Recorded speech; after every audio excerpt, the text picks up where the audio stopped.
इधर आ गई से डीजे और जनरेटर भी चालू हो गई से। अब साउंड चेक हुई।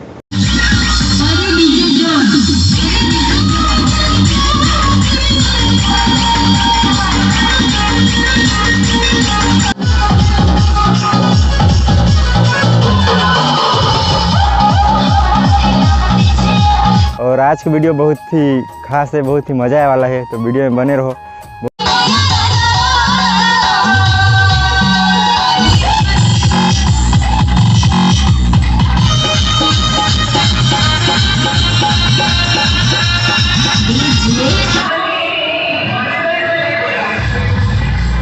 और यहाँ हुआ थे सरस्वती विसर्जन, बहुत ही धूमधाम से करते हैं।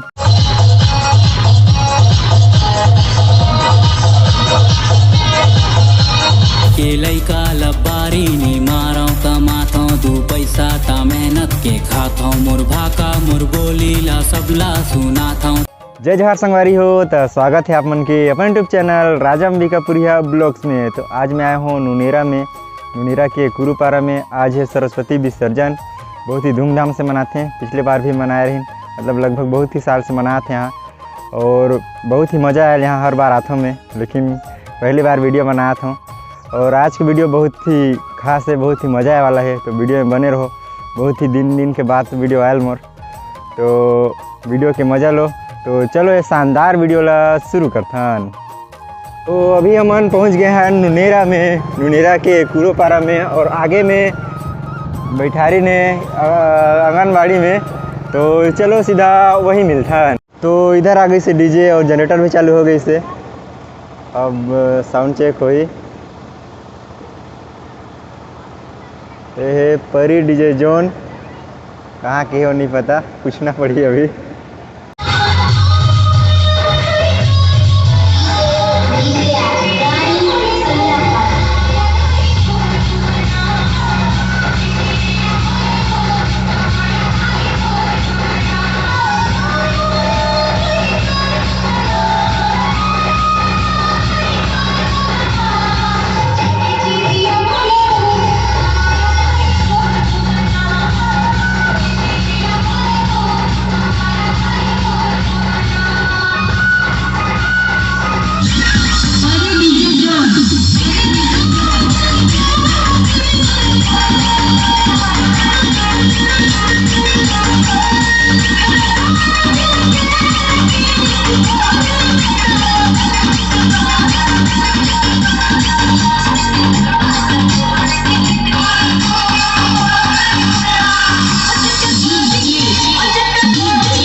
और जमदेई शांतिनगर।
आशा करता हूँ आप मतलब वीडियो पसंद ही सही तो लाइक करो वीडियो ला, चैनल ला सब्सक्राइब करो। अगर ऐसे ही मज़ेदार डीजे ब्लॉग देखना पसंद करते हो तो ठीक है, फिर मिलते हैं आप मन से नेक्स्ट वीडियो में। तब तक के लिए जय जोहार छत्तीसगढ़, जय हिंद।